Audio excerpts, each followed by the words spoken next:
Okay, goeiemôre en hartlik welkom hierso by ons. Ons is nog hierso in Elsburg. Ons is besig met ons roadtrip 2026. So saai uit hier van Lani se huis. Cornette is hierso, Lindy is hierso, Rian is hierso en die kinders en almal is hierso.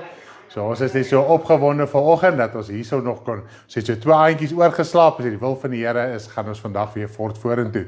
Nou ja, terwyl ons so inskakel, gaan ek gou vir jou geleentheid gee om die boodskap te deel. Dan na jou tydlyn toe, na jou WhatsApp status toe en intussen gaan Lani vir ons die musiek aansit. Nieuw man in jou hart, dan het jy genade gevind. Dit wat agter is, verby.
Goeiemôre almal. Het julle die lied saam met ons geniet? Okay, hierso is Lani met alles beheer. Dis eers keer wat sy het so beheer, maar nietemin, ons is nie geplan nie. Ons gaan aan, ons dien die Here.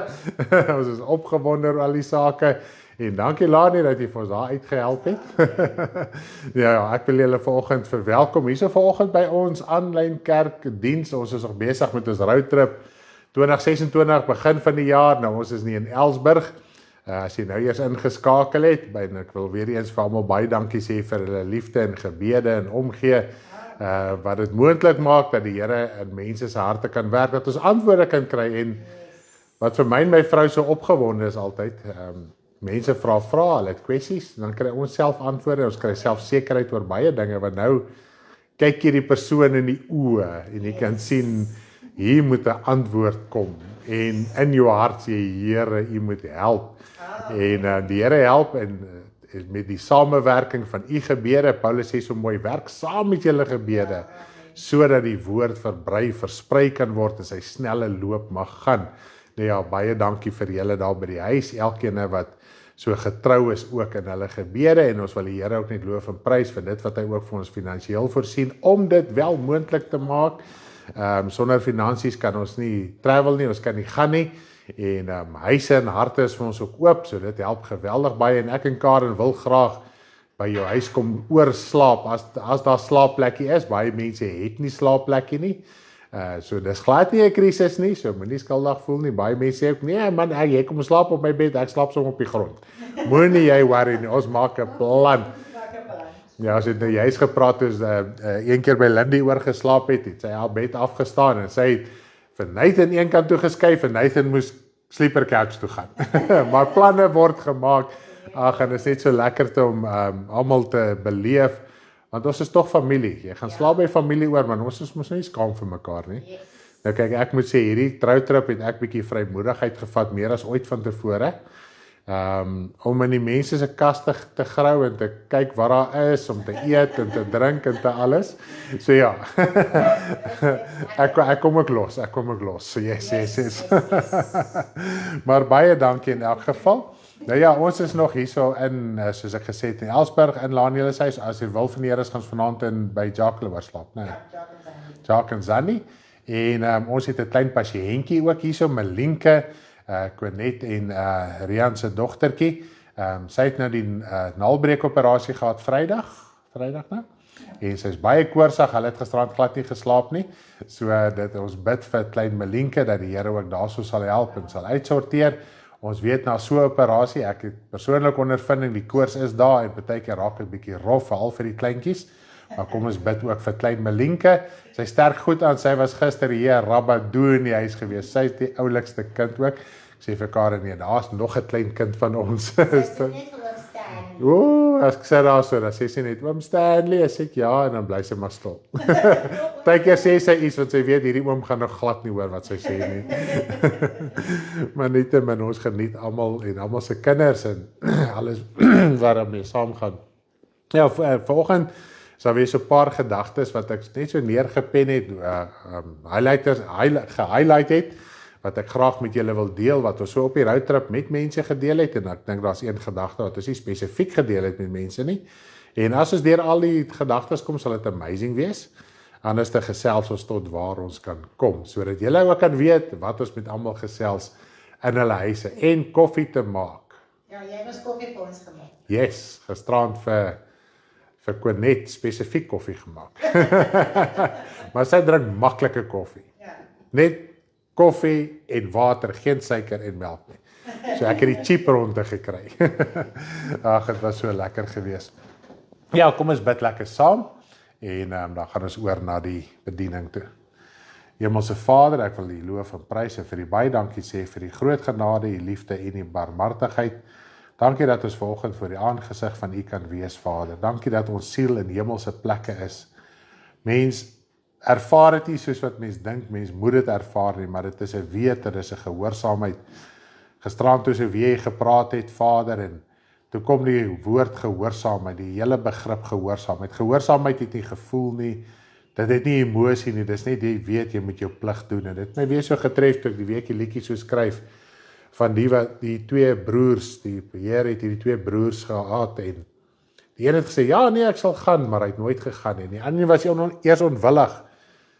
En ons weet baie keer as jy jou kind opdrag gee, is hy nou eers so 'n bietjie halstarrig en weerspannig, maar uiteindelik, omdat my pa my vra, die werk moet gedoen word, sal ek gaan.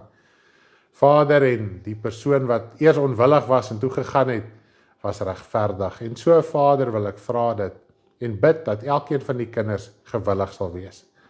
Al was baie tot nou onwillig en dalk bietjie weerspannig en bietjie dalk opstandig gewees oor baie dinge, wil ek bid, Vader, as ons bekeer, en dit is wat ons moet verstaan van U genade, en so wil ek vra dat dit werklik waar inslag in ons harte sal vind, om te verstaan, die oomblik as ons saak met U regmaak, maak nie saak hoe ver ons teruggeval het, en hoe lank ons stil gesit het nie, die oomblik as daar beweging is, as daar bekering is, as daar erkenning is, soos die verlore seun, hy het teruggegaan na sy vader, het gesê, Vader, ek het teen U gesondig, hy het erken, hy het nie net stil gebly en verwag dat die Vader net moet vir hom gee en weer uitsorteer nie. Hy het erken, Vader, en as ons daai hartserkenning kan, Vader, toepas, en ons kan uitsorteer daarmee, ons kan tot onsself kom, ons kan tot nigterheid kom, dan neem U aan, en ons stap die pad verder. U verwyd nie, U woord leer vir my, U verwyd ons nie, U vergewe, U maak vry, dit is wat liefde is, en so moet ons ook teen mekaar wees, Vader, en daarom word ons gereeld herinner in die woord, om daai gesindheid uit te leef, want ons as mens kan maklik haatdraand wees, ons kan maklik vol dinge wees, Vader, en te midde van dit praat U met ons, U Gees onttrek nie uit ons hart uit nie, U verlaat ons nie, maar U bly ons oortuig, en ek sê vir U baie dankie daarvoor, dankie vir die liefde, U genade en U barmhartigheid, en ons wil volgende bid vir klein Melenke met die koors wat sy het, Here, daai wond wat moet herstel, ons wil vra dat U asseblief ook in haar liggaampie 'n wonderwerk sal doen, Vader. Asseblief, Here. Sy week wat voor lê, mamma en pappa moet uitsorteer met haar, want sy mag nog nie skool toe gaan nie, en hy wondjie moet eers mooi genees. Ons wil vra dat jy ook al sal guns gee, hoe hulle ook hulle saak moet uitsorteer vir die week wat voor lê. Asseblief, Vader. U is die God, en as ons die kinders is, U lei ons weer, U lei ons weg, Vader, volgens die wil van U. En ek dank U vir, Vader, lei my vanoggend dat ek woorde van waarheid en stigting en opbouing kan praat, leer saam, Vader, uit die Gees van U, in Jesus se naam. Amen. Daar sê. Ek wil dit net vir julle noem wat nie ons roadtrip volg nie, en ook ons dienste bietjie stiller is.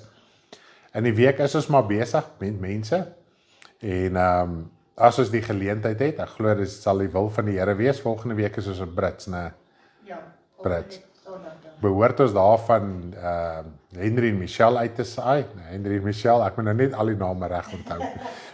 Liewe Lana, soveel name. Behoort ons seker weer van daaraf uit te saai, maar in die week hou maar dop ons.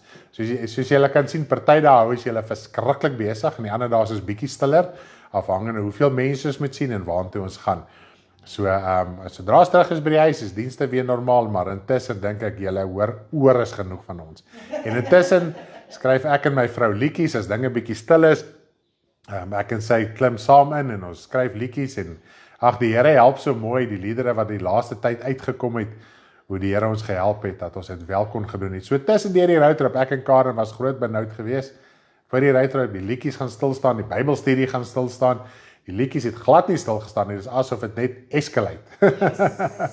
En die Here help ons dat dit so maklik as moontlik gedoen kan word, so ons loof die Here ook wel daarvoor, so dit is net amazing. Maar die Bybelstudie en so aan, dit sal ons hervat as ons teruggaan.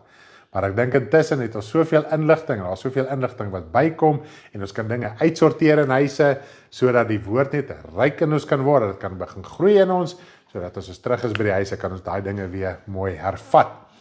Maar ek het 'n mooi gedagte. Dis 'n iemand het ons gevra oor die 2 of 3. Elmarie, 2 of 3 wat in sy naam vergader. Nou ek wil eers wegspring daarmee, want ek glo my volgende gedagtes gaan ook van hier af uitloop en mooi hierby aansluit. Nou 2 of 3 wat in my naam vergader. Nou kom ons lees die betrokke skrifgedeelte. En weer eens, ek dink as jy vanoggend gaan sien, weer eens, en ek myself ook, toe ek hierdie skrif weer lees, vanoggend, nou ek ken die skrif, ek lees die skrif, en toe ek vanoggend nou vroeg opstaan, en die Here help my, en ek lees weer die skrif, toe tref iets my, wat vir my sin maak. Ek verduidelik dit altyd, maar daar's asof daai een skakeltjie om daai verduideliking reg te verduidelik missing was.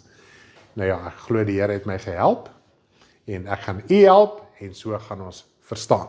Okay, nou kom ons lees, ek gaan die hele gedeelte is Matteus 18, vers 15, tot en met vers 22, dis die een gedeelte, ek gaan daar so stadig deurlees, en dan gaan ek ook net so bietjie die volgende gedeelte, vanaf vers 23, sluit 100% aan by daai verse, tot en met vers 35, ek gaan net daar vlugtig na verwys, ek gaan nie alles deurlees nie, maar sodat ons ook in hierdie saak bietjie helderheid kan kry, nigterheid kan kry, en 'n verstaan kan kry.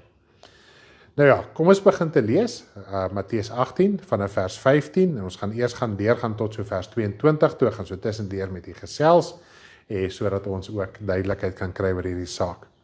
En as jou broeder teen jou sondig, gaan bestraf hom tussen jou en hom alleen.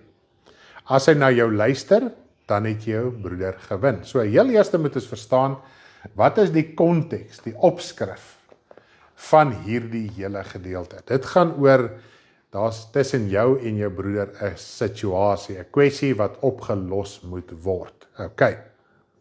Maar as hy nie luister nie, neem nog een of twee saam met jou, sodat in die mond van 2 of 3 getuies in die mond van 2 of 3 getuies elke woord kan vasstaan. Nou net om dit so terloops te noem, in die Ou Testament het die Here baie klem gelê op die getuies van 2 of 3. Jy mag glad nie, hulle mag glad niemand tot die dood toe veroordeel het of 'n finale vonnis gevel het op slegs die getuienis van een nie. Daar moes meer as 1 gewees het, 2, 3, nog meer is nog beter. En sodat wanneer daar meer as 1 persoon is, kan daar nugterheid in daai besluit wees. Ons weet dit, besighede, maatskappye wat suksesvol is, wat vorentoe gaan, is nooit eiesinnig. Die baas maak nooit 'n besluit en neem niemand in ag nie. Hy roep 'n vergadering saam. Dinge word bespreek sodat hy almal sy gedagtes kan hoor, want dalk kyk hy in iets vas wat die besigheid gaan skade aan doen. So hy het raadgewers, hy het bestuurders en al hierdie dinge het hy nodig sodat die saak vlot kan verloop. So dit is die beginsel wat ons hier moet verstaan. En dit is soos enigiets, selfs 'n huishouding. Daar moet baie keer meer as 1 persoon wees wat raad gee. En dis hoekom daar man en vrou is. Baie keer sal die kinders ook nou so, as haar kinders is so bietjie ook hulle, soos hulle sê, hulle oortjie in die stywer in die beurs ingooi, né? En dan kan daar ook nugterheid kom. So wat sê die een skrif? Hy sê met die vele raadgewers. Hoe gaan hy nou weer? Dis in Spreuke. Kom ons kyk na die skrif. Ons gesels mos, ons kuier, julle kuier saam met my in Elsburg se huis. So ons kuier lekker saam, dis 'n gesprek, dis net amazing. Dis in Spreuke ergens dink ek, of Predikers, iets van raadgewers, vele raadgewers. Yes. As iemand ons kan... As daar nie goeie oorleg is nie, val dit vol. Maar in die veelheid van raadgewers is redding. Okay, lees, sê gou vir my, waar is hy, Poppie? Spreuke 11 vers 14. Kom ons kyk, Spreuke 11 vers 14. Sien nie hoe mooi is die woord? Daar's oral in die woord iets. Hy sê planne misluk sonder beraadslaging, maar deur die veelheid van raadgewers kom dit tot stand. Dis ook in Spreuke. Spreuke, sorry, gee net weer. Spreuke, die eerste een is Spreuke 11:14. Die tweede is Spreuke 15:22. Okay, kom ons kyk gaan na Spreuke 11:14. As daar nie goeie oorleg is nie, val 'n volk, maar met die veelheid van raadgewers is redding. Okay, die volgende ene. Spreuke 15:22. Ek was baie gesond, Spreuke 15 vers 22. Planne misluk sonder beraadslaging, maar deur die veelheid van raadgewers kom dit tot stand. So dit is... Dan is daar nog een wat ook mooi is. Ja. Spreuke 24:6. En die goeie oorleg kan jy voorspoedige oorlog voer en die oorwinning is die menigte van raadgewers. Ja, kom ons lees hom ook gou. Sê, want deur goeie oorleg kan jy voorspoed oorlog voer en die oorwinning is deur die menigte van raadgewers. Okay, so ek dink ons het nou die beginsel hierso. Ja. So as jy en jou broeder 'n geskil het, kry raadgewers in as jy die saak tussen mekaar kan besleg nie. Okay, so dit is basically waaroor dit hierso gaan, sodat daar nugterheid in die saak kan kom, dat jy 'n nugtere besluit kan neem. Goed, nou kom ons gaan aan. En en as hy na hulle nie luister nie, sê dit aan die gemeente. En as hy na die gemeente ook nie luister nie, laat vir hom jou wees soos 'n heiden en 'n tollenaar. So baie keer, en dit is seker maar die probleem. Dis hoekom ons baie keer, as ek net gou so 'n bietjie vinnig dink, ek wil net gou so 'n bietjie oor ander gedagte ook praat. Dit is hoekom ons baie keer geestelik struggle. Ja.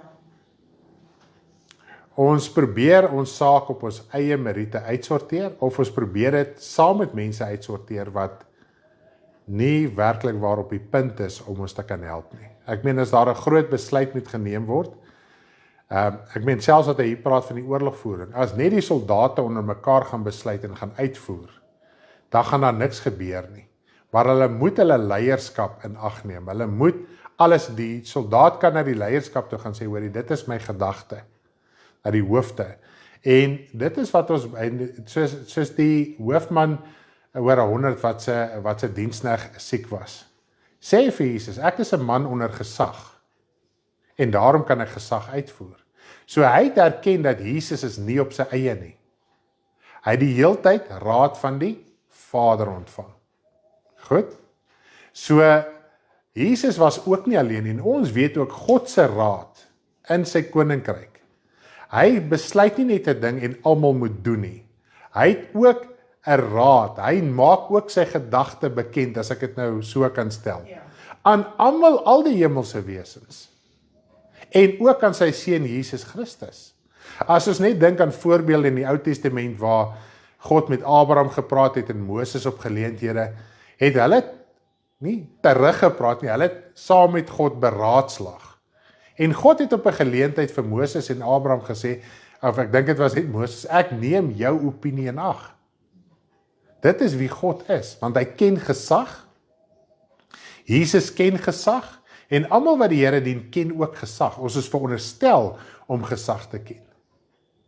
En daarom kon toe hy gespreek het, en hy het vir Jesus gesê, spreek net 'n woord, en dit sal so wees. Toe sê Jesus, ek het in die hele Israel nog nie so 'n geloof gekry nie.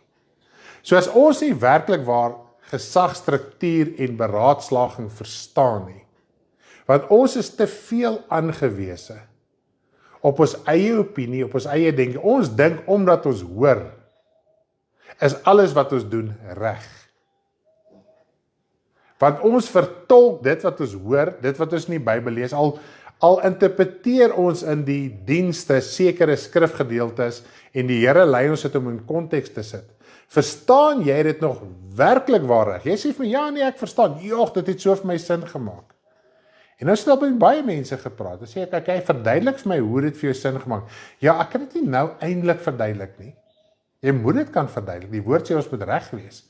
Al hakel en strompel jy, as jy dit verstaan, dan verstaan jy dit, maar sodra jy dit praat, en ons hoor wat jy eintlik verstaan, verstaan jy eintlik glad nie, want jy is op jou eie aangewese. Jy kom nie om jou saak te beraadslag nie, jy kom nie om geestelik volwasse te word en te groei. Dis hoekom ons geestelike lewe baie keer net dood eenvoudig stil staan, of dit is op 'n pad nêrens heen nie. Want ons gesels met ons medesoldate, ons gaan nou nie leierskap na die gesag, waar God ons oorgestel het nie. Goed. So dit is net 'n interessante gedagte, ek het nou net eers daaraan gedink. Vers 17. En as hy na hulle nie vers 18 jammer. Voorwaar ek sê vir julle, alles wat julle op die aarde bind, sal in die hemel gebonde wees.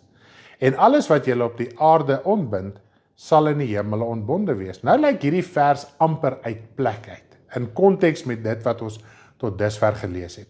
Maar vers 19 het my getref, veral die eerste stukkie. Weer sê ek vir julle, en ek gaan nou verduidelik, weer sê ek vir julle, as 2 of 3 van julle saamstem op aarde oor enige saak, wat hulle mag vra, sal dit dit sal hulle ten deel val van my Vader wat in die hemel is. Want wat 2 of 3 in my naam vergader, daar is ek in hulle midde. En eers in vers 21 reageer Petrus.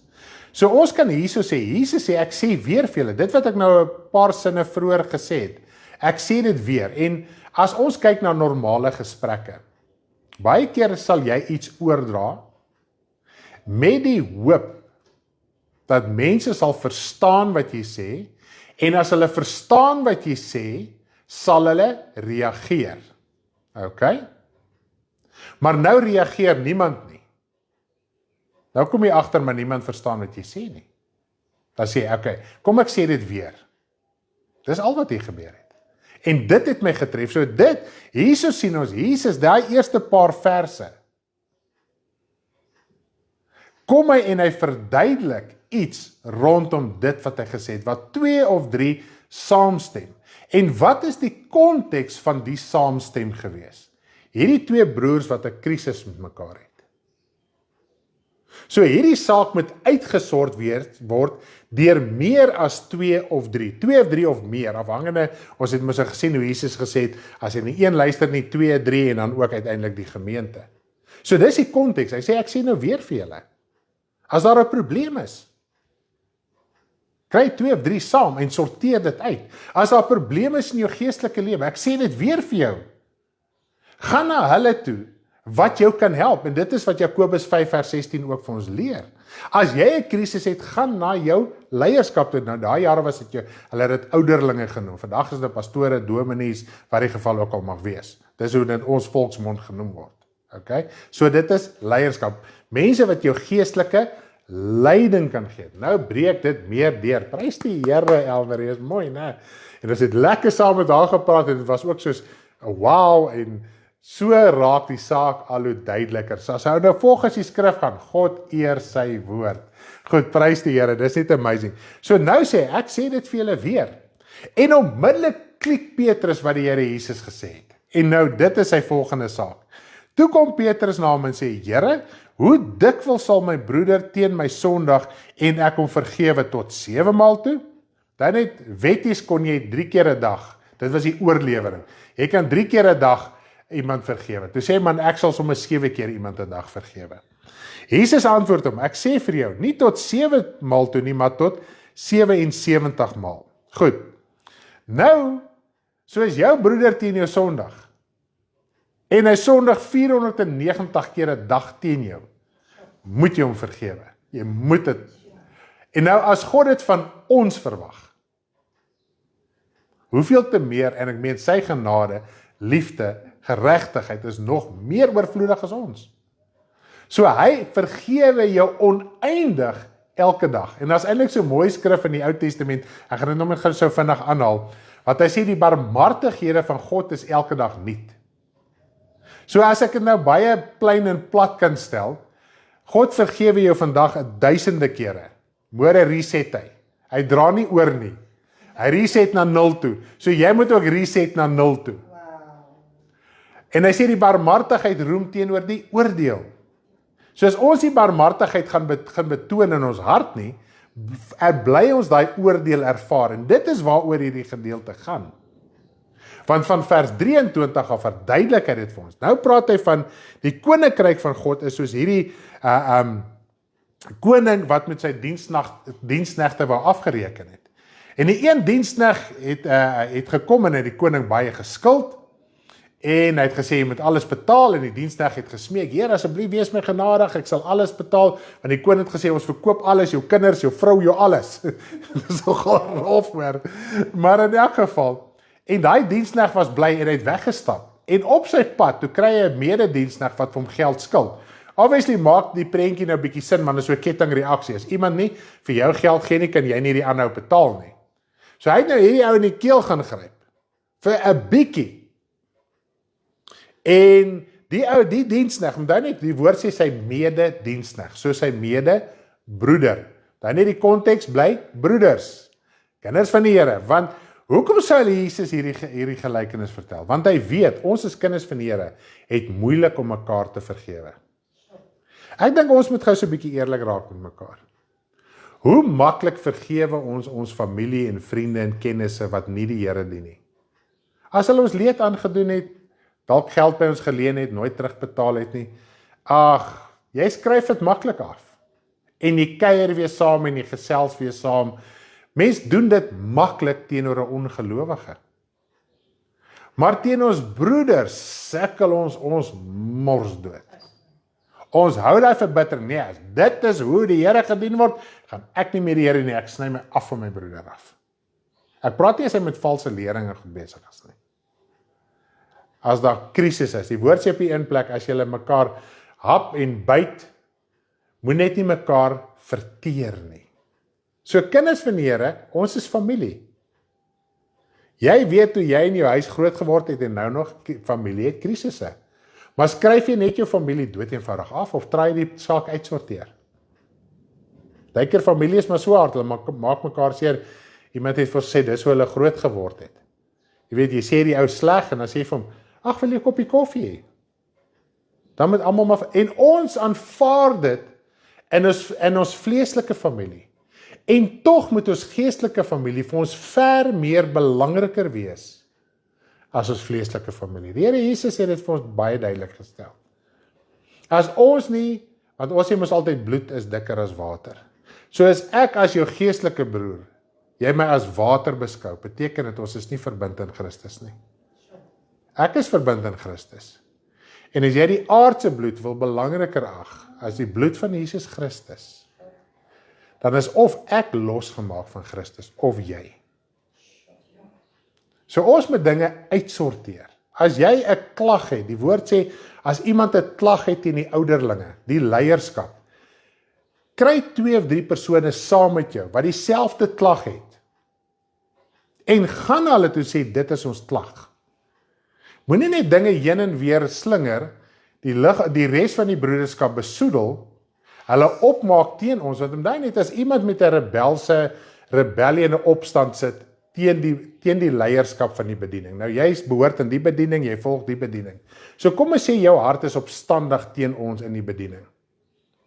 As jy enigiets in die bediening gaan doen, en met jou medebroer en suster gaan praat in die bediening, selfs jou wêreldse familie, gaan hulle opstandig wees teenoor ons. Dit is waarom baie keer, nie altyd nie, in sommige gevalle is selfs jou vleeslike familie so opstandig in rebels teen ons, omdat jy ook 'n krisis in jou hart het teenoor ons wat nie uitgesorteer is nie. Ons dink dit gaan net oor die een saak, omdat dit wat in my hart is, my lewe, ek het nie 'n werkslewe, 'n badkamerlewe, 'n kombuislewe, 'n tuinmaaklewe en 'n geestelike lewe nie. Dit wat in my hart is, gaan oral saam.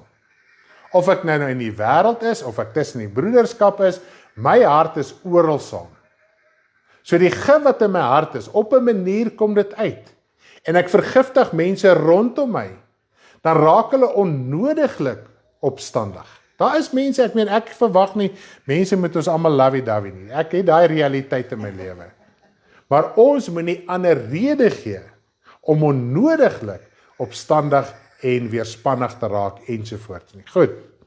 So nou sê die woord, kry 2 of 3 saam, dat daar nigterheid is. So as jy 'n kwessie het, ek en Karen is daarom 2. 1-2, so ons kan nigterheid kry. En as jy sê, hoor jy, 'n ander broeder het ook hierdie krisis, dan trek ons die ander broeder in en sê, hoor jy, ons neem aan jy het ook hierdie krisis. So dit is die hele konteks van hierdie gedeelte. Nou gaan hy aan. Nou omdat hy nie sy medediensneg wou vergewe het nie, het hy hom in die gevangenis gewerp. En ek sê, jy sal alles betaal. Toe het sy medediensnegter, die ander broeders, gesien, maar kyk wat doen hierdie ou wil nie sy medebroer vergewe nie. En hulle het dit vir die koning gaan vertel. Wat het die koning toe gedoen? Die koning was toornig en sy heer het op hom in toorn oorgegee. Die koning was toornig, het hom gesê, ek het jou al die skuld vergewe.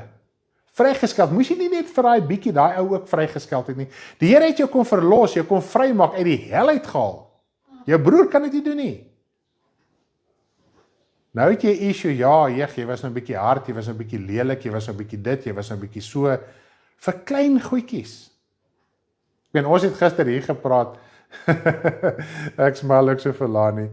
Sy sê nee, sy is baie keer nes ek, praat net onderste bo en agterste voor, om dit nou in kort te stel. Jy sê dit en dan, toe kom ek agter baie keer, ek is so, ek weet ek is so. Myself. Baie keer dink ek al in die 3de ding, ek was op skool, het ek my vraestelle letterlik so geantwoord. Dan is ek al by die 3de ding, maar as ek nog hierso, dan wil ek nou hierdie vraag beantwoord, volgens daai ding is dit die hele gemors.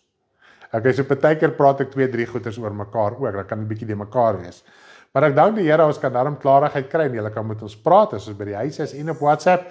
As daar enigiets is wat ons sê wat onduidelik is, asseblief kontak ons. Moet dit nie los nie, moet dit nie los nie, moet dit nie los nie. Al stuur jy net 'n WhatsApp en jy wil nie dadelik 'n antwoord hê, net om dit nie te vergeet nie, asseblief doen so. Al is dit 12 vir die aand.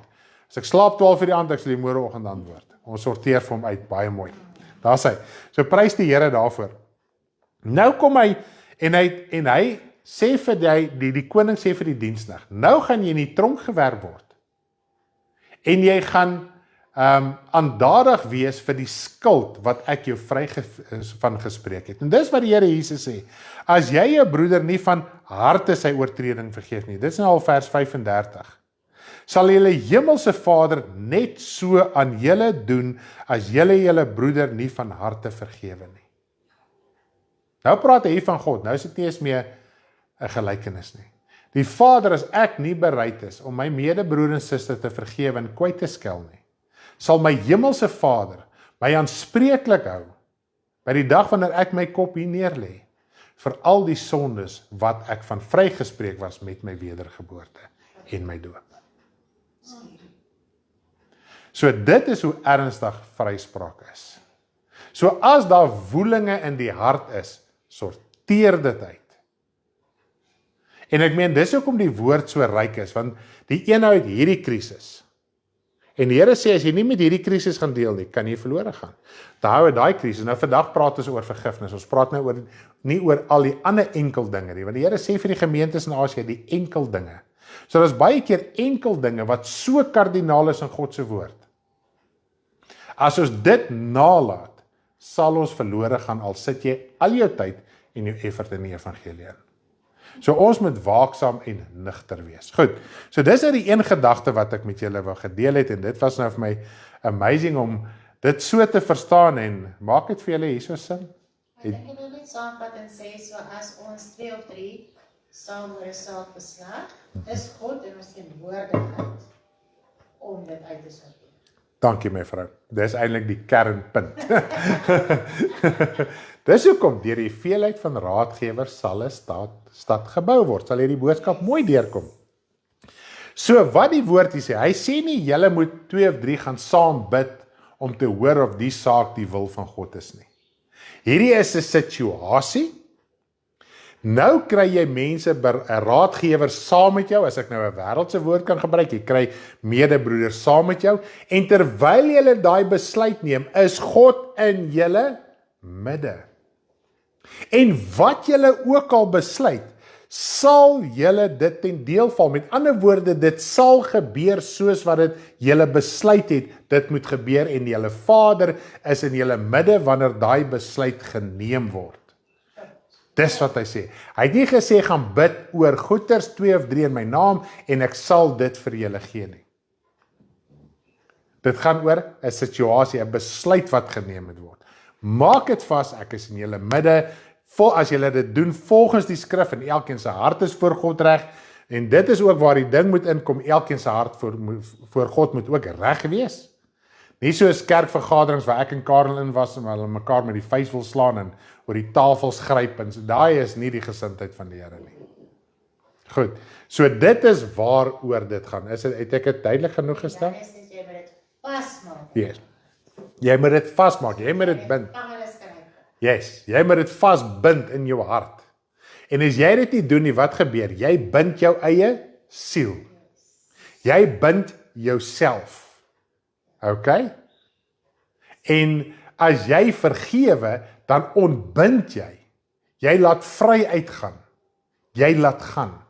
En as jy vry laat uitgaan, gaan jy vry wees. Dit bring my nou juist presies by die volgende punt. Kom ons blaai gou 'n bietjie terug na Matteus 5 toe.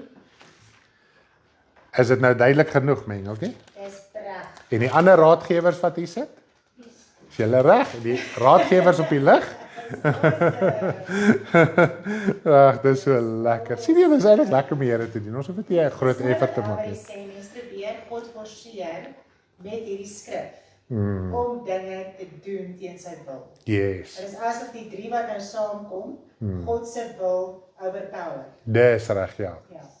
Ja. En dis glad nie die doel nie. Die doel is nie dat ons moet saamkom en dinge van God af forceer om te doen wat nie sy wil is nie. Ja, dis so mooi. Ek ook nou altyd gedink dit gaan oor kerk hou en saam bid. Agterna besef ek maar God is teenwoordig, is net ek alleen ook bid. So kan nie oor die kerk hou gaan nie. Dit is presies so reg. En ek dink dit is dalk die skuldgevoel van baie. So as ek nou in my binnekamer bid oor 'n saak in my lewe, Here, waantoe en wat, en ek wil besluite neem, dan is dit asof die Here nou nie daar is nie, want ek moet dit nou sê. Maar ook ek moet vir jou sê, En ek wil ook vir jou goeie raad gee hierso. As jy selfs as broeder, my broeder, 'n besluit wil neem in die vlees en jy bid daaroor, gesels dit deur. Maak bekend. Maak bekend. Maak bekend. Nou is daar, bring dit aan die lig. Die woord sê dit wat lig is los, is vry, dis 'n oorwinning. Amen. So wat gebeur is, jy onderwerp, jy's 'n mede, jy sit jy nou weer in die posisie van 'n mede-diensknegt. En God sê verneder, sodat jy verhoog kan word. So bring jou saak in die lig. As dit vir jou vernedering is, kom ons gebruik dan maar die woord vernedering. As dit vir jou vernedering is, kom verneder. Sodat God die antwoord vir jou duidelik kan gee. Want baie keer is daar net iets waarin jy vaskyk. En die woord is daar om ons raad en leiding te gee. Jy wil nou hierdie besluit neem en jou kop staan nou vas en dit is nou hoe dit is. En as jy dit bekend maak, nie net aan elke persoon rondom jou en daai tipe van ding nie. Daar waar jou geestelike hulp is. Dat net ons is kinders van die Here. Selfs jou tydelike besluit is deel van jou geestelike lewe. So waar gaan jy hulp kry? Al kan ek nie vir jou antwoord gee nie. Jy het dit in die lig gebring, ons kan saam met jou bid, God kan nigterheid verleen. Amen. So selfs in dit, dan is ons dan vasmaak. As in die lig kom, die Vader is in ons midde, as jy jou saak bekend maak, die Vader is in ons midde, teenwoordig, dan sal daar 'n regte besluit gemaak kan word. Amen. Dat sê, is dit nie amazing nie? Maar nee, ons sukkel om aan ons boeties te onderwerp, so dit is ons groot krisis. Okay, dit is vernederend vir ons om aan die boeties te onderwerp, is dit nie so nie? Nou kom ons lees gou hier in Matteus 5. Dit is moeilik baie keer net 'n vers of 2 te lees. Kom ons lees van vers 37 tot 48. Ek gaan net so lekker deurlees. Matteus 5 vers 37 tot 48. Matteus 5 vers 37 tot 48. Maar laat julle woord wees ja, ja, nee, nee. Wat meer as dit is uit die bose. Ek het hier om aan te dink. Maak jy besluit, sê ja of nee, meer as dit, daai twyfel. Ons moet hom uitsorteer. Sê weer, golwe van die see, ja, slinger, dis Baba se favourite liedjie. Julle het gehoor dat daar gesê is oog vir 'n oog en 'n tand vir tand, en dit was sy Ou Testamentiese wet. Maar ek sê vir julle dat julle 'n slegte mens nie moet weerstaan nie. Met ander woorde, moenie jouself verdedig nie. Dis wat hy daar sê. Maar as iemand jou op die regterwang slaan, draai ook die ander wang na hom toe. Ons het mos 'n liedjie hieroor geskryf die week, né? En hy wat na die geregte met jou wil gaan en die onderkleed neem, laat hom ook jou bokleed neem. So laat jouself berowe. En elkeen wat 1 myl van jou afding, loop 2 myl saam met hom. Goed. Geen hom wat jou iets vra en wys hom nie af wat jou wys hom nie af wat van jou wil leen nie. Julle het gehoor dat daar gesê is, jy moet jou naaste lief hê en jou vyand moet jy haat. Maar ek sê vir julle, julle moet julle vyande lief hê, seën die wat julle vervloek, doen goed aan die wat julle haat en bid vir die wat julle beledig en vervolg. Sodat julle kinders van God kan word van julle Vader, sodat julle kinders kan word van julle Vader wat in die hemel is. Hoor nou mooi, nou skryf hy al hierdie dinge. En veral waar hy sê jy moet jou vyande lief hê, seën die wat jy vervloek. Hy sê sodat julle kinders van God kan word. Nou dink ons gaan weer terug na ons vorige gedagte. Ons loop met verbittering en dinge. Nou, onmiddellik sal almal vir my vra, na so 'n boodskap, wat van die sondaar? Ek dink Jesus is nou hier baie duidelik. Jou vyand moet jy lief hê. Nie saam met hom gaan met sy sonde nie, nie saam met hom gaan kuier en gaan party nie. Nee, hy sê net nie. Wat is daai liefde? Lief hê om hom te vergewe vir dit wat hy in jou vlees doen. Lief hê om die evangelie aan hom oor te dra. Lief hê om vir hom te bid dat die Here sy siel moet red. Dit is waaroor dit gaan. Dis hoekom liefde moet ook in perspektief gestel word uit die woord uit, want ons kan liefde baie vinnig verkeerd interpreteer. En dan praat hy van seën die wat julle vervloek, doen goed aan die wat julle haat, sodat julle kinders van God kan word. En as jy nou na jou eie lewe moet kyk, as jy nou introspeksie moet doen in jou hart, in jou binnekant, met wat se gevoelens en haatdraandheid en dinge loop 'n mens? Dan staan ons in die gevaar, hy sê, sodat jy is weergebore, jy het jou hart vir die Here gegee, maar ons lees, as jy met grudges, probleme, verbittering en die dinge loop, wat gebeur? Jy is in 'n baie gevaarlike posisie. En dit is wat die Here ons vanoggend wil herinner.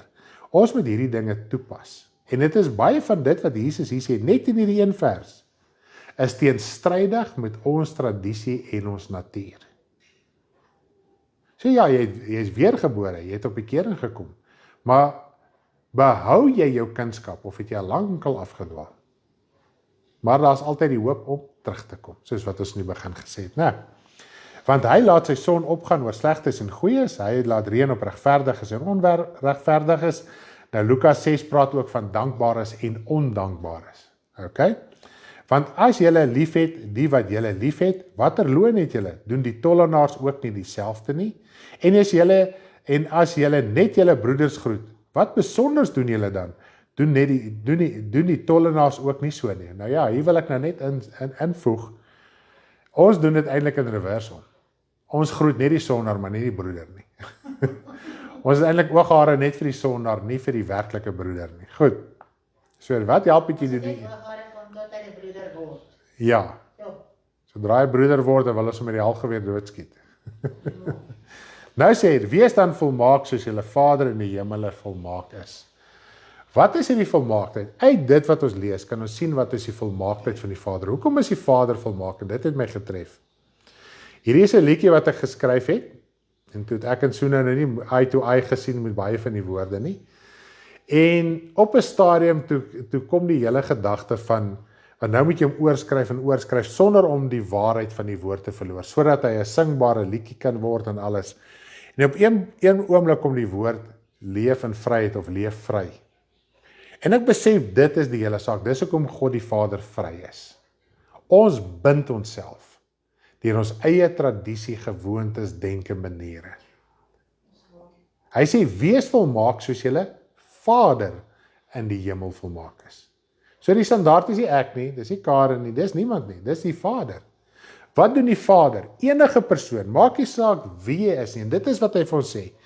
Dis die wil van God dat almal gered moet word. Dis die wil van God dat almal hemel toe moet gaan. Daarom het hy sy seun gestuur. Hy het die wêreld so lief gehad dat hy sy seun gestuur het om die duiwel namens ons te oorwin, sodat wanneer ons aan hom glo, ons gered kan word, verlos kan word, bevry kan word. En elkeen wat daai pad stap, maak nie saak in jou oë wat 'n slegte sondaar jy was nie of is nie. Die Vader neem jou onvoorwaardelik aan. Hy verwyd jou nie, hy verwys nie terug na jou lewe nie. Ja, jy het nou 30 jaar gevat en nou moet ek jou nou sommer net hier vergewe en jy moet maar nee, dis hoe ons is. As jou maatjie byvoorbeeld op 'n stadium begin verander. O ja, nou verander jy, nou moet ek sommer inval en saam verander. Dis hoekom jy getroud is, want die Here wil jou in die hemel hê, jy moet heilig begin raak. Man en vrou teenoor mekaar. Want dis niemand wat mekaar makliker kan skuur en skaaf as man en vrou nie, is dit nie so nie. En kinders ook. So, as jou broeder nou laasweek nog omgekrap was en mislik was en die mekaar was en hy besluit, hy gaan hom ingryp en bekeer en hy gaan sy lewe verander, dink jy, wat gaan nou met jou aan? Sê, wow, prys die Here. Die Here het iets met my broeder gedoen, hy gaan die pad saam met hom stap. Hy het hierdie nuwe lewe. Hy lewe in geestelike vryheid. En ons wil baie keer nie daai ou dinge laat gaan nie. Want jy sit eintlik nou nog met 'n wrok, want jou maatjie of wie ook al jou broeder het jou dalk nou ergens bietjie seer gemaak en nou het hulle besluit hulle gaan verander, hulle gaan nie meer 'n gewoonte doen om jou seer te maak nie en dan wil jy nie vergewe nie. En nou sê dis nou die groot ding. Ons moet almal vergewe. Dis die konteks. God vergewe die sondaar wanneer hy hom bekeer. God bly uitreik met liefde. God gun hom nog steeds sy lewe. Hy kry ook die son en die reën, hy kry ook werk. Hy kan ook 'n lewe vir homself maak. God gun dit vir hom. Maar nou wat doen die mens? God misbruik die gunstigheid van God om die sonde te gaan doen. En in dit is God nog genadig. God onttrek nie ewer skielik en sê, nou gaan jy saafreg en jy gaan nou jou job verloor en jy gaan nou krepeer nie. Nee.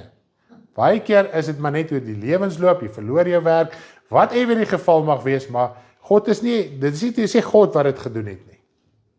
Ons wens dit mekaar toe. Ons wens mekaar toe. Kwaad as iemand.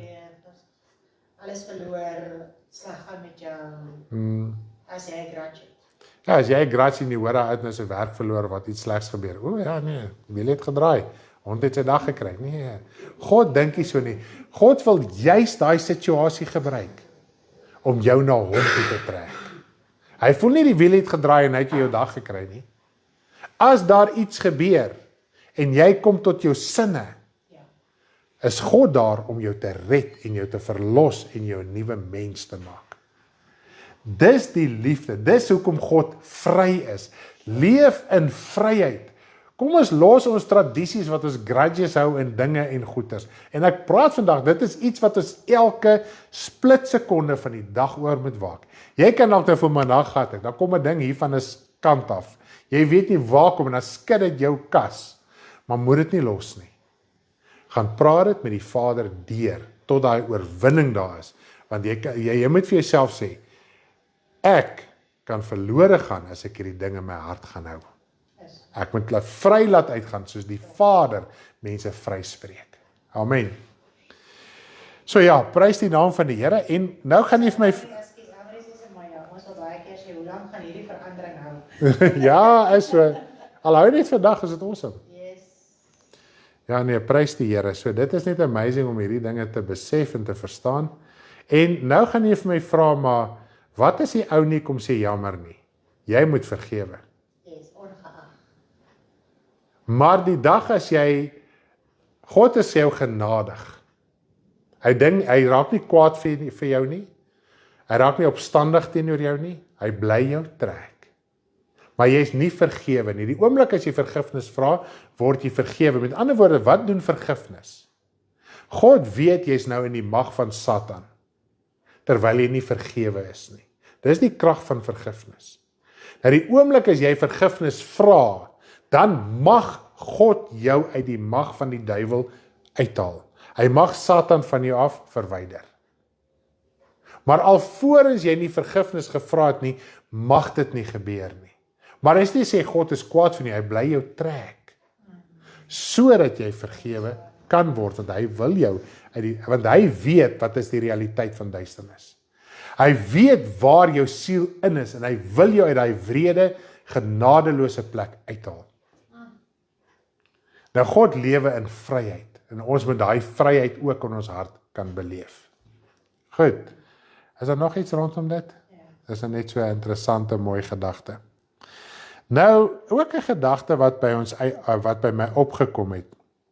As eintlik twee gedagtes.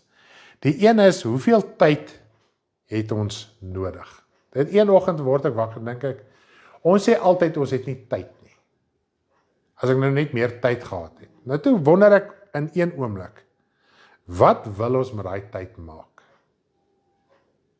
Want die woord leer vir ons so mooi, en ek dink kom ons lees gou 'n bietjie daar in Efesiërs 5 vers 14 tot 17.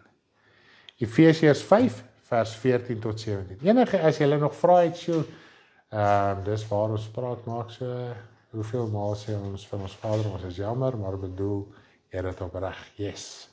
Ons moet dit uitsorteer, elke ou se hartsaak.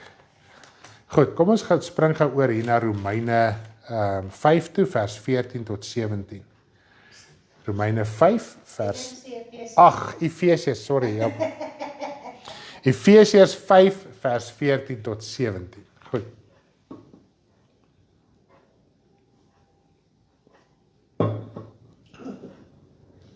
Die vers wat ek hier gaan uitlig, is koop die tyd uit, maar ek wil net so 'n paar verse voor dit lees. Efesiërs 5 vers 14 tot 17. Daarom sê hy, ontwaak jy wat slaap, en staan op uit die dode, en Christus sal oor jou skyn. Want dan net hier praat hy met die kind van die Here, wat weer vasgevang is in sonde, so hy is nou weer in hierdie doodslewe. Hy is omring deur sonde. As jy kan net gou lees as 'n vraag. Ja. Maar moet jy nie eers vergewe voordat jy self vergewe kan word nie. Nou dit is een proses. Jy spreek vry en jy word vrygespreek. Ja. Ja, dis een proses. As jy 'n saak het en jy spreek vry, word jy vrygespreek. Ja. Dis 'n aaneenlopende saak. Terwyl jy mos nou bely, Here, ek was kwaad vir hierdie ou, ek vergewe hom, dan vergewe God. Ja. Yes. Maar as jy nou byvoorbeeld gaan by die Here, vergewe my maar, dan Ek gaan vergewe, maar ek vergeet. yes. Vergewe my skulde soos ek my skuldenaars vergewe. So God gaan ook nie jou sondes vergeet as jy daai mentaliteit het nie. Maar as jy sê Here, onverwaarlik ek vergewe my asseblief 100% dan word jy vergewe. Yes. Daar sê. Nou heel eerste sê ontwaak jy wat slaap en staan uit die dode op. So nou praat hy van 'n kind van die Here wat nou 'n bietjie teruggeval het, dalk soos die verlore seun ensovoorts en wat dalk in hierdie verbittering sit. Hy's nie nigter nie, hierdie dinge bly om dan die verbittering en daai dinge seer en sulke goeters, it clouds your mind, dit hou jou gedagtes vas, jy kan nie sien nie, jy's in 'n geestelike slaap, jou siel is in hierdie geestelike dood, want is deur duisternis omring, daar's nie lewe en nigterheid nie, dis hoekom hy sê, bring hierdie raadgewers saam, dat daar nigterheid kan kom, okay, pas dan op dat julle nougeset wandel, nie as onwyse nie, maar as wyse, nou onmiddellik dink ons in die wyse en die dwaase maagde, ne, wyse, hulle het, ook geslaap en hulle moes wakker word ensovoorts, maar party mense word wakker, maar hy het nie die wilskrag om deur te gaan nie. Goed, so ons moet nougeset, wat is nougeset? Nougeset as wyse, met ander woorde, ons moet verstaan wat God se woord vir ons sê, en ons moet nougeset daaraan wandel. So jy moet jou fokus so hê, en sê, Here, enigiets buite dit, ek gaan nie volgens dit gaan nie. Okay. Hoe weet jy verseker dat jy self ook vergewe? Wanneer dit is 'n saak wat jy in jou eie hart moet uitsorteer. Jy moet dit aanvaar, uitsorteer en as jy voel jy het nog nie vergewe nie, bly dit uitsorteer. As die verbittering bly opkom, bly dit uitsorteer. Moet dit net nie los nie. Spreek jouself vry en gaan aan. Ja. Spreek jouself vry en gaan aan. Goed. Dis 'n gehoorsaamheid, dis 'n wete, dis 'n besluit. Dis wat die Here Jesus daar gesê het, besluit. Kry 2 of 3 saam en besluit. So met ander woorde, die beginsel besluit of jy wil en of jy nie wil. Jy besluit of jy vergewe het en jy nie vergewe het nie. Maak daai keuse. Goed.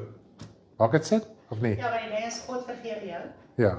Jy moet jouself vergewe omdat God jou vergewe het, so dis 'n besluit. Ja. Maar ons wil top. Yes. En omdat ons wil top, is Yes. dit 'n probleem. So ons karring in die verlede, ons karring op daai karkas, ons karring in die dood. Ja, dis Ons nou moet vorentoe gaan. dis baie mooi wat Karen nou sê dat ons bly top oor dinge. Ons wil nie laat gaan nie want dit is eintlik lekker om oor daai dinge te dink en eintlik jy half vir jouself jammer te kry daaroor. En jy moet aanvaar as God jou vergewe het, moet jy het nie 'n keuse as om jouself te vergewe nie, maar ons wil op daai dinge van die verlede ry. So jy moet 'n keuse maak. Gaan jy dit agter jou sit of gaan jy dit nie agter jou sit nie? God kan nie daai keuse namens jou maak nie. Hy sê vir jou dit is wat jy moet doen. En as jy dit moet doen, gaan jy in geestelike vryheid. Eintlik verwag ons self wil God, want God vergewe onmiddellik. Maar ons weier. Yes. So eintlik stel ons bo God se gesag. Ja. Want dis die woord. Ek vergewe, jy vergewe, klaar. Ja. En dit is baie mooi. Dit is so as ons onsself nie wil vergewe nie, dan stel ons onsself bo God se vergifnis. En vergifnis roei sonde en ongeregtigheid. Vergifnis oorwin die duiwel. So ons stel onsself bo God aan deur te sê ons kan onsself nie vergewe nie. Ons wil onsself nie vergewe nie. Dis wat hy sê, wees volmaak. Dis hardkoppigheid. Hardkoppigheid. Wees volmaak soos jou Vader in die hemele wat die goed is vergewe. Amen.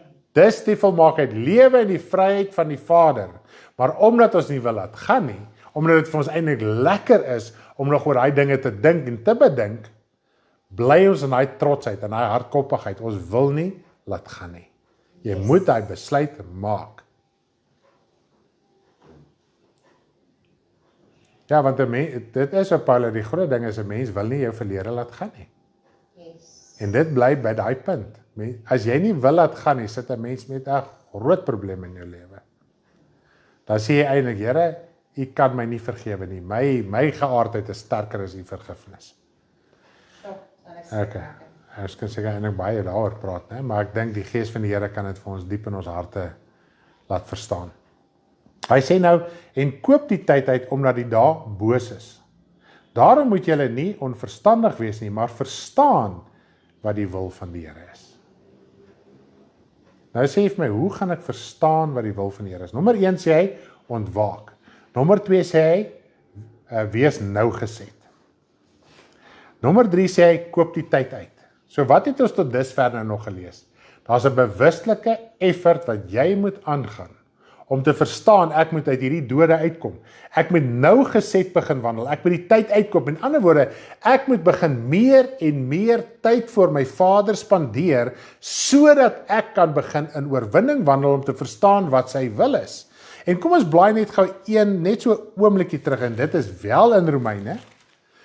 Hoe gaan jy weet wat is die wil van God? Dis Romeine 12, ons kan so lank die hoofstukke memorize, Romeine 12 vers 1 en 2. Romeine 12 vers 1 en 2. Ek dink dit is die basiese beginsel om te verstaan wat die wil van God is in enigiets in jou lewe.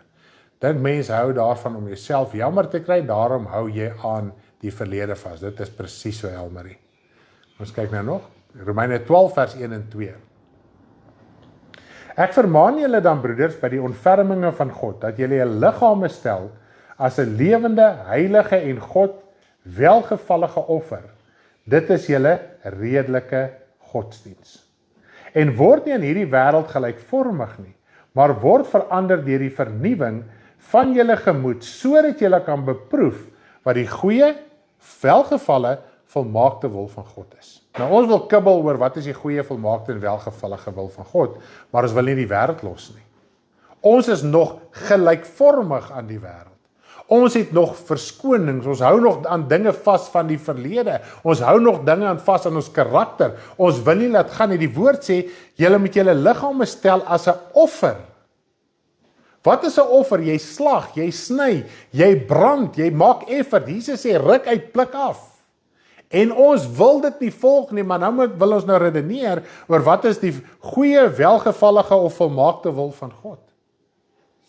Ons is ook so gelykvormig aan die wêreld en aan onsself, aan ons eie denke, dat wil ons redeneer oor die wil van God. As ons nie effort gemaak om met die offer aan die gang te kry nie, is ons nie verstandig nie. En die enigste manier is om tyd uit te koop voor God. En elke issue wat ons het, moet ons eers kyk hoe jy jou eie lewe is. So ons denke is nog vasgevang. Nou kom die woord Sandy wou nog iets sê oor tyd. Ons gaan nou verder by tyd uitkom. Jy kan iets sê oor tyd? Nou Kolossense 4 vers 2 en 6, né? Kolossense 4 vers 2 en 6. Die enigste stukkie wat ek nou daar wil uitlig, is net om te bevestig dat die woord sê volhard in gebed. Kolossense 4 vers 2 en 6. Kolossense 4 vers 2 en 6. Volhard in gebed en waak daarin met danksegging. En bid tergelykertyd ook vir ons, dat God vir ons die deur van die woord mag open om te spreek, van die verborgenheid van Christus, waar ook ek ook in boeye is. Dat ek dit openbaar kan maak, soos ek dit behoort te spreek. Wandel in wysheid teenoor die wat buite is, en koop die tyd uit. Laat julle woorde met sout besprinkel wees en aangenaam, sodat julle iedereen kan antwoord. So hierso sien ons, die geleentheid wat God vir ons gee, en die tyd wat ons moet uitkoop, is om hom te soek. So as ons meer tyd soek ons meer tyd om ons wêreldse begeerte te bevorder, om ons tydelike sake te verbeter? Of hoekom soek ons meer tyd? Nou sê ek koop tyd uit. Koop is effort. Koop is moeite. Koop vat in jou sak, sê jy? Koop is duur. Koop is duur. Nou sê die Here, koop met jou lewe. Bring daai offer, bring daai gedagtes, bring daai geaardheid en kom offer dit, kom maak klaar daarmee, maak daai besluit en maak hom klaar. Nou sê vir ons in Romeine 2 vers 4, Romeine 2 vers 4. Romeine 2 vers 4. Of verag jy die koninkryk van sy goedertierenheid en verdraagsaamheid en langmoedigheid, omdat jy nie besef dat die goedertierenheid van God jou tot bekering wil lei nie. Dan het hierdie brief is geskryf aan gelowiges. Jy nie sondaar nie. So jy is kind van die Here. God is langmoedig oor jou om jou te bekeer, om te verstaan jy met jou lewe offer, jy met jou wêreldse dinge laat staan. En daai langmoedigheid wat God oor jou het, is om jou tot bekering te lei, om jou uit lewe uit te sorteer. Jy is klaar weergebore. Jy is klaar gedoop, maar bekering daarna is 'n daaglikse proses. En ons sukkel om dit te begryp. Daar's nie 'n ding van once saved, always saved nie, dit bestaan nie. Ons word herinner om jou kleed te bewaar.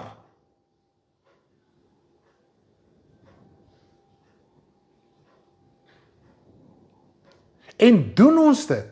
Stry ons ten bloede teen die sonde, teen die wêreldse begeertes, of gee ons net goedsmoeds oor? En as ons nie tyd saam met God gaan uitkoop nie, jy gaan nie verstaan wat is die wil van die Here nie, jy gaan nie die wêreld en sy drang en begeertes oorwin nie, dis onmoontlik. En jy moet God gaan soek, jy moet jou lewe gaan prys gee.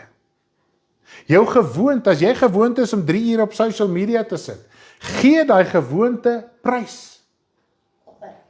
Offer hom, slag hom, as jy jouself nie wil vergewe nie, maak daai besluit in jou lewe en offer daai ding vir God, en 'n offer is seer, dis pynlik, dis duursaam, want jy betaal met jou lewe, nie met fisiese materiële goederes nie. En as ons nie ons tyd uitkoop nie, help dit ook baie keer dat ons net dinge wil los. Ons wil baie keer dinge los. Dan is dit 'n reël, 'n gebod, sonder om God te soek, dat die verlossing van binne af deurkom. Want Jesus sê, maak die binnekant skoon, dat die buitekant kan skoonkom. So as ons buitekant nie skoonkom nie, beteken daar's nog probleme in ons binnekant. God werk in die binnekant, in die siel. En as die siel gereinig is van verskonings, dis ons grootste ding. Ek gee nie om vandag hoe arm of hoe ryk jy is, hoe mooi of hoe lelik jy is, hoe slim of hoe dom jy is, nou volgens wêreldse termes nie.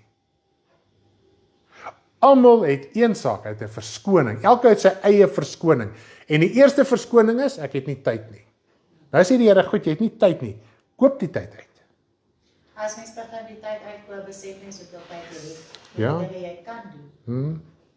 Dit is so. Ek meen, hoeveel tyd het jy werklik waarop hande? Wees eerlik met jouself.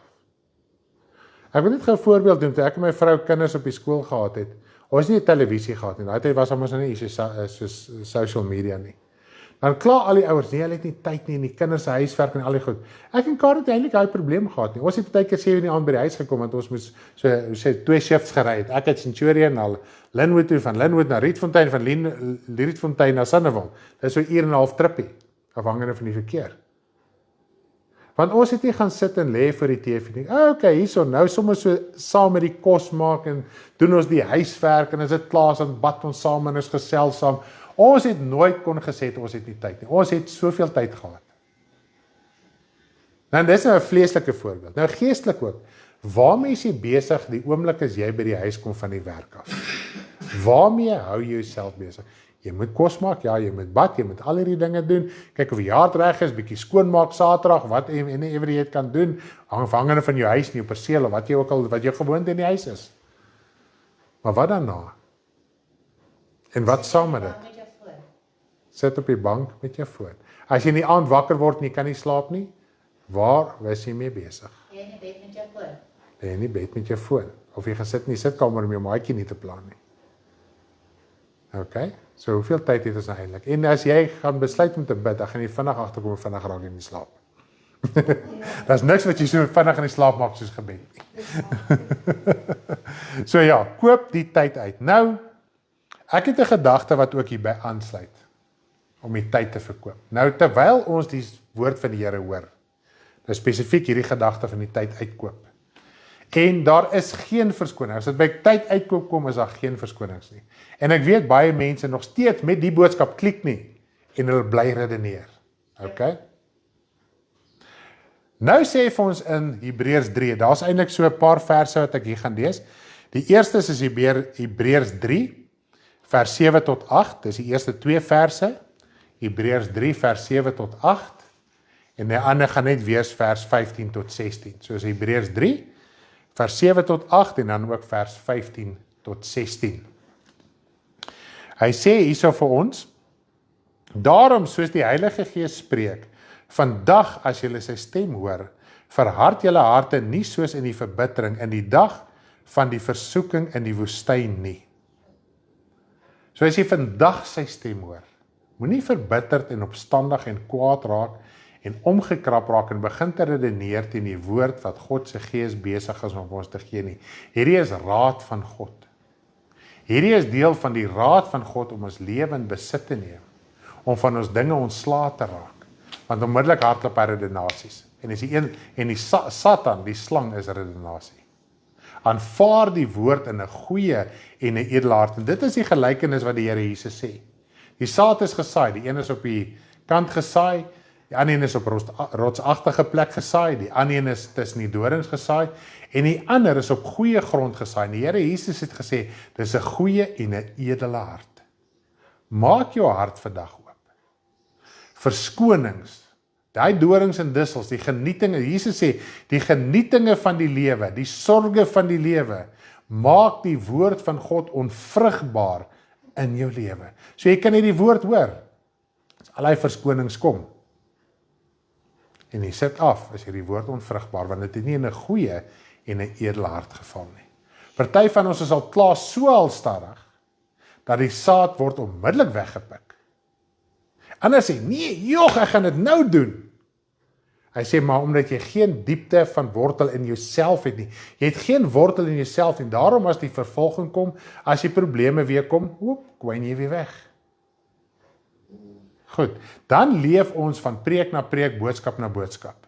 Ons het eintlik dan nie 'n volgehoue geestelike lewe met die Here nie. En die Here het al in die begin van my bediening, jare terug vir my, dit duidelik gestel vanuit die skrif uit.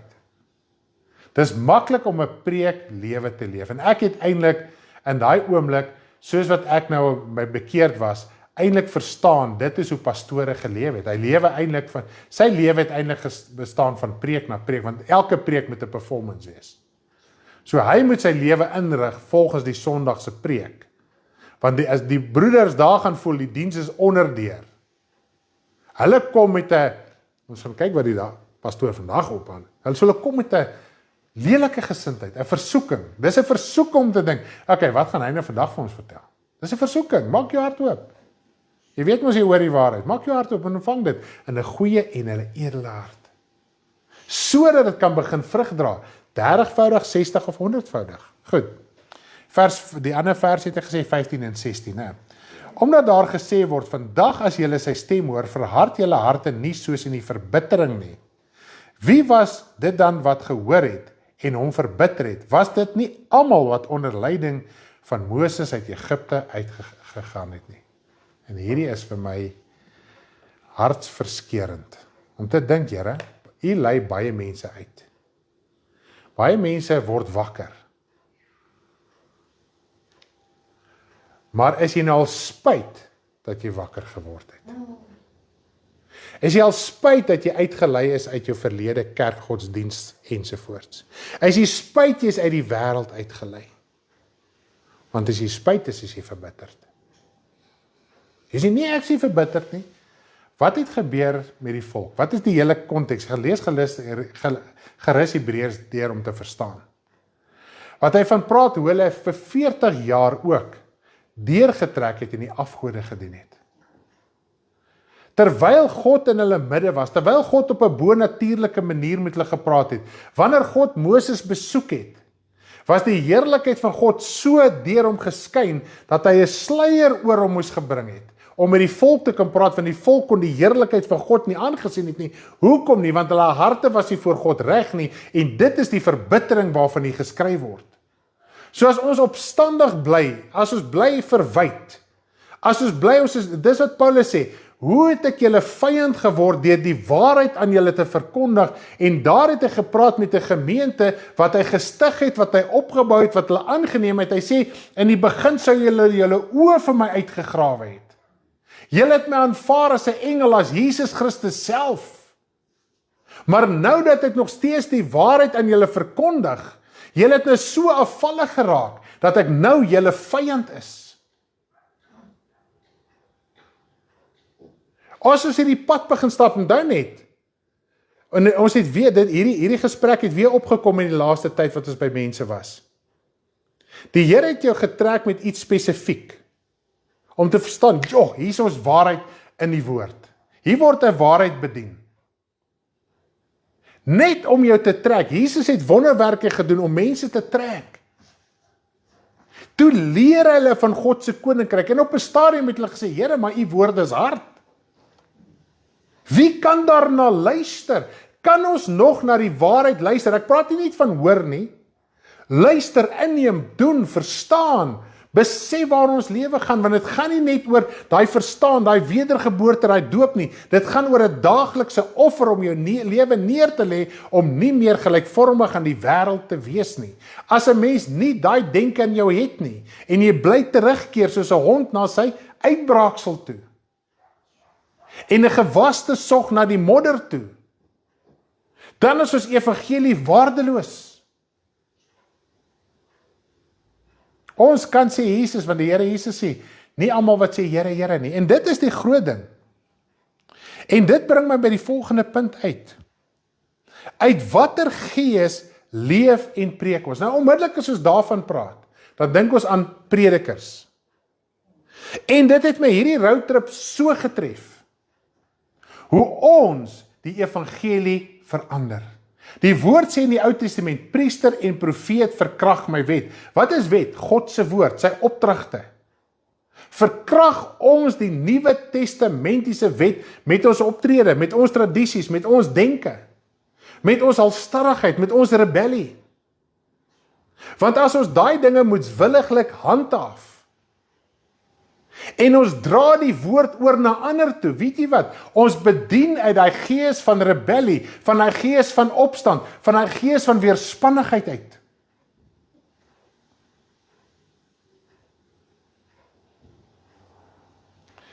Ek wil net gou die volgende noem, ons het dit klaar met die persoon uitgepraat, maar dit het my en my vrou getref. En ons en die persoon het vrede en kalmte, en ons is lief vir mekaar, nog meer as ooit van tevore. Ons het vergewe, die persoon het vergewe. Goed. Iemand sê vir ons, dis in betrekking met die liedjies, dis nou 'n Franks produksie, spottensgewys. Ek wil net sê, dis klaar uitgeklaar, dis uitgesorteer, ons is so lief vir mekaar, ne? Ons huil as ons vir mekaar dink, so lief is ons vir mekaar. Ek wil net 'n voorbeeld noem, ek probeer iets kry om laat ons iets kan verstaan. Hulle sê vir Moses, die woord sê, hulle sê vir Moses, wil jy altyd die baas oor ons speel? Wil jy ons lewe beheer? As Stanley so sê, en as Karen so sê, en as Stanley so sê, en as Karen so sê, solank as wat ons so dink, is ons deel van hierdie verbittering. En wanneer ons die evangelie bedien, en uitleef, en uitdra, dan doen ons dit met daai gees, dan kan ons nie vinger wys na 'n prediker op 'n platform nie. Want om dan net, almal is geroep om die evangelie uit te dra. En dit is ook 'n gedagte wat opgekom het, en dit is net amazing om dit te verstaan. Onthou net, ons almal is equal. As ek sondig, gaan ek hel toe. As jy sondig, gaan jy hel toe. So besluite en pryse wat ek moet betaal, jy moet ook besluite maak, en ook pryse betaal, dis net vir my en Karen nie. Elke kind van God wat hom dien, moet 'n prys betaal. Petrus sê, Here, maar ons het al alles verlaat, ons het niks meer in die vlees oor nie, wat sal daar vir ons wees? En dan het pryse wat ons moet betaal, offers wat ons moet bring, is nie net vir die prediker beskore nie, inteendeel, die prediker moet nog meer inklim en moet nog meer die prys betaal, om die voorbeeld te wees, dat almal kan sien, weet jy wat, dis wat gedoen moet word op 'n praktiese vlak. Maar almal moet daai pad stap. As jy 'n besluit vandag moet neem ten koste van jou tydelike saak, moet jy dit vandag neem, verhard nie jou hart soos in die verbittering, maar vandag, as jy die stem van die Here hoor, maak jou besluit vas.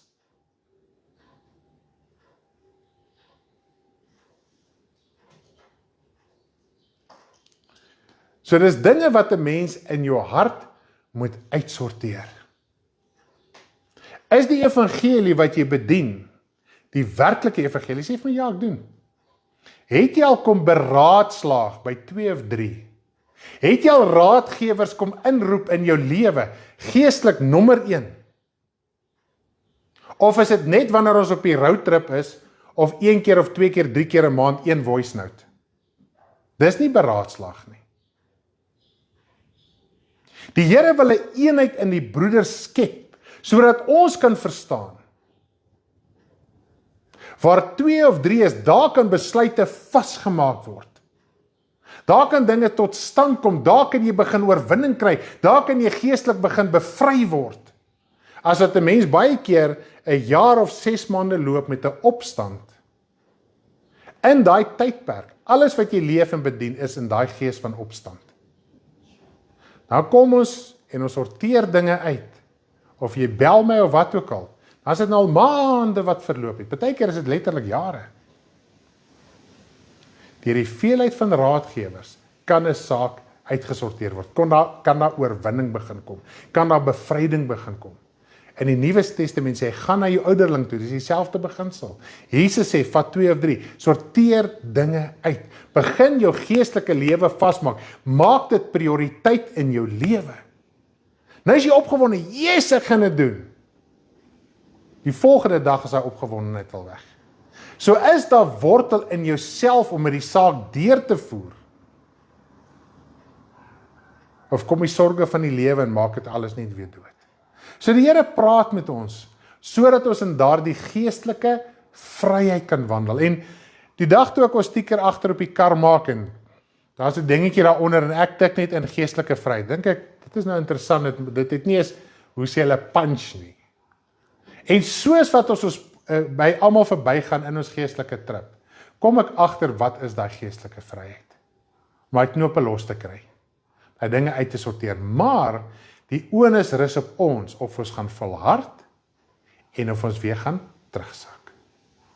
Want baie keer praat ons ook net, om nie antwoorde te kry nie. Of ek sê net, hoorie, dit is my opinie, okay, baie lekker dagie verder, as om te beraadslag rondom hoe jy dink en redeneer, sodat daar 'n gesonde saak na vore kan kom. En ek wil jy aanmoedig as kind van die Here, dit is omtrent al die gedagtes wat ek hierso het, sodat ons kan verstaan, en moet nooit ooit weer, ek dink, na ek dit besef het, sal ek nooit ooit weer in my hart net verwys na die prediker wat vals preek nie. Here, wat se gesindheid het ek? Is my hart alright met Lani? Kan ek, smile ek uit my hart uit, smile my hart of smile net my gesig? Dit help as net die gesig smile vir die begin. Hoe is ek teenoor Lindy? Hulle sit nou maar hierso. Is my hart daar? Hoe sê die een persoon in die Ou Testament? Is jou hart met my hart, soos wat my hart met jou hart is? Dis die kort en die lang. En dis hoekom die Here sê, as dit so is, dan kan jy jou broeder van harte vergewe. Om vry te kom soos die Vader, wat bly vergewe, wat jou skuld elke dag vryspreek wanneer jy dit bely. Dan nie, jy moet dit bely, dit word nie outomaties vrygespreek nie. Intussen is God lankmoedig oor jou, en hy bly jou oortuig, soos Psalm 32 sê, die hand van die Here is swaar op jou. Dit brul in my. Maar wanneer jy jou sonde en jou oortreding, jou ongeregtighede, jou saak bekend maak, dan kom hierdie oorstromende van lewende waters in jou binneste, en jy leef in hierdie oorwinning en die vryheid. Dis hoekom in God se koninkryk daar 'n stroom van lewende water is wat uit sy troon uitstroom. Ons blok dit met ons idees. Jy kan dit geniet elke dag. Want hy stroom gee vir hy boom 12 maande 'n jaar vrug.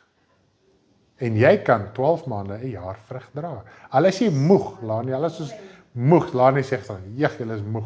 Maar ek waardeer julle praat met my. Ek sien julle hang halfmas, maar julle druk deur. Maar eintlik wat gebeur het, is eintlik my skuld. Want Rian het vir ons die lekkerste stew gemaak. Hy is eintlik 'n potjie stew. En ek het nou so bietjie meer geëet as ek moes, so 'n lekker sondagetetjie. Kyk, en toe vang daai potjie kos my later die aand, toe ek net slaap.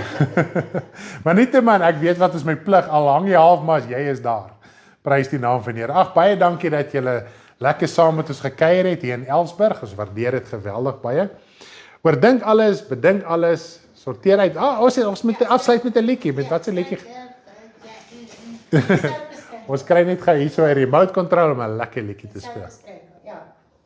Daar sê. Bye bye almal. Daar sê.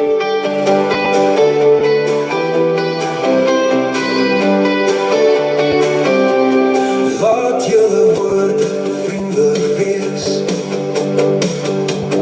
Dit wat redding bring, dit sal besprinkel.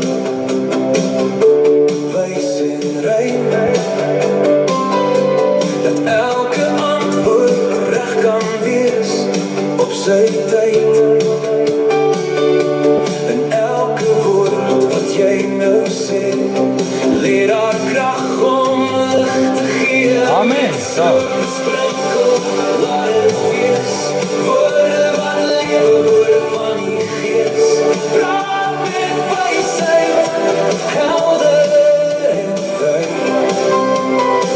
So weet jy hoe om te antwoord, altyd reg en ruim.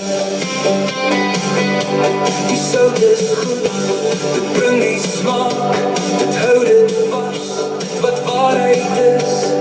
As dit lag geword het sê, waarmee sal jy dit weer laat leef? As dit sy krag verloor het reeds, wat bly oor van dit wat was, met sout besprinkel, laat het wees. Woorde wat lewe, woorde van gees.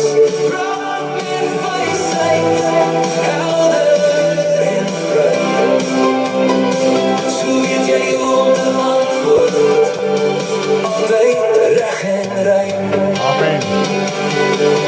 Nie vir die grond, nie vir die assoor, word het weggegooi, verlore hoop, maar jy het oor, jy kan hoor, laat waarheid deur jou woorde oor. Amen. Prys die Here. Die oor het om te hoor, laat hom hoor, laat hom hoor. Met sout besprinkel, hou dit rein, laat elke woord de lig laat skyn. Praat met wysheid, met waarheid ongeag. Antwoord met woorde van redding, dag vir dag.